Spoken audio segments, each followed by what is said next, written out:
Welcome back and thank you for staying with the broadcast.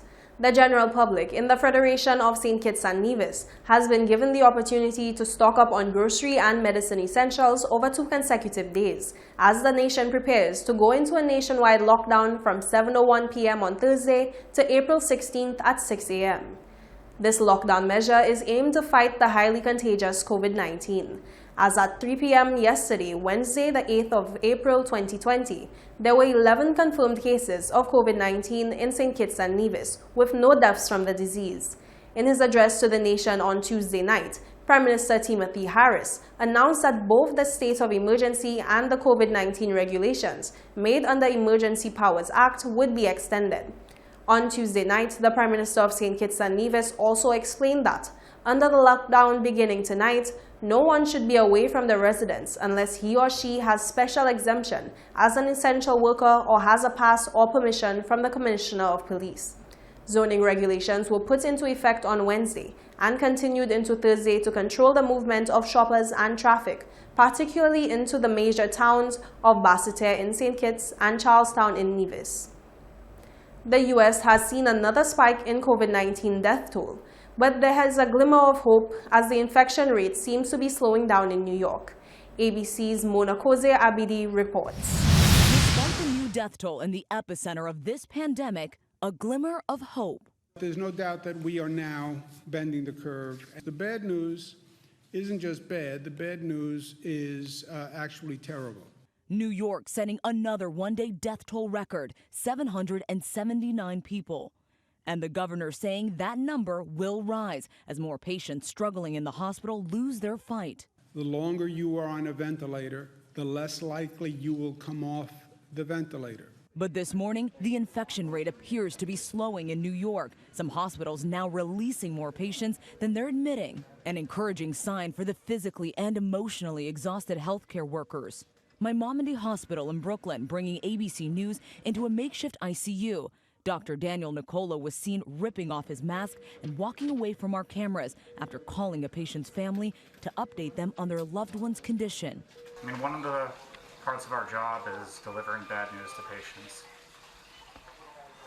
Honestly, it's one of the more psychologically exhausting parts of the job.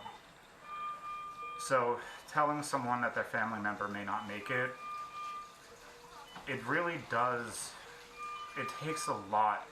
As New York shows signs of flattening the curve, other potential hotspots are being closely watched, including the Washington, D.C. metro area, Baltimore, and Philadelphia. And we're triangulating testing data with the attack rates, with the hospitalization, with the number of cases, and really creating a mosaic of who needs what when to ensure that every American is served well.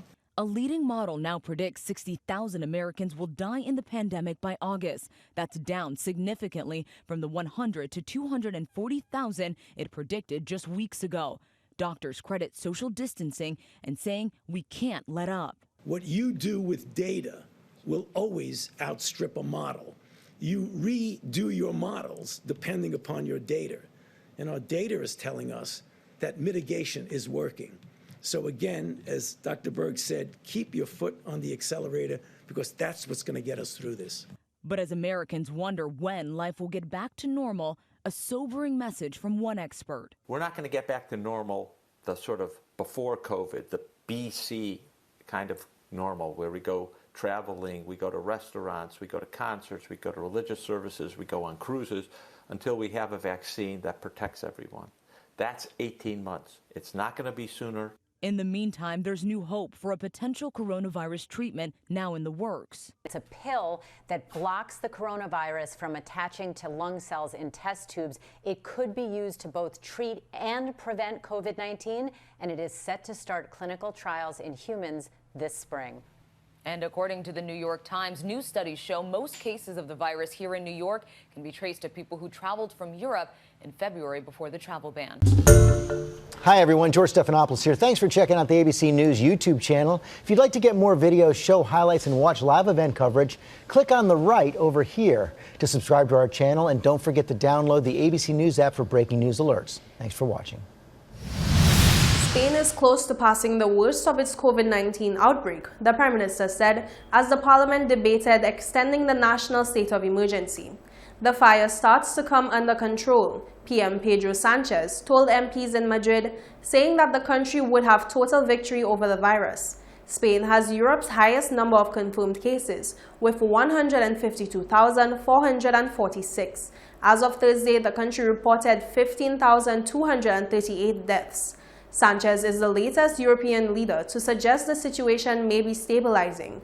A number of European nations are now considering how to ease restrictions as early as next week, amid growing worries that the global economic lockdowns may have a major effect. The European Commission is aiming to coordinate a possible roadmap to move away from these measures. Despite marathon talks from Tuesday to Wednesday, EU leaders are yet to agree on the economic support package. Since the beginning of the coronavirus outbreak, New Zealand has identified over 1,200 COVID-19 cases, but only suffered one confirmed death. CNN's Ivan Watson investigates New Zealand's strategies to curb the pandemic. New Zealand has reported a fourth day of declining number of confirmed cases of the coronavirus. This small Pacific island seems to have defied the odds, imposing a short, sharp and brutal lockdown, setting the country now under lockdown for a month, a level 4 lockdown. And the Prime Minister has been praised for making the hard decisions early. But is it too late for other countries to follow in this example? CNN's Ivan Watson joins us now live from Hong Kong with more on this. So, Ivan, where are we at with following New Zealand? Is it too late for others to do what they've done?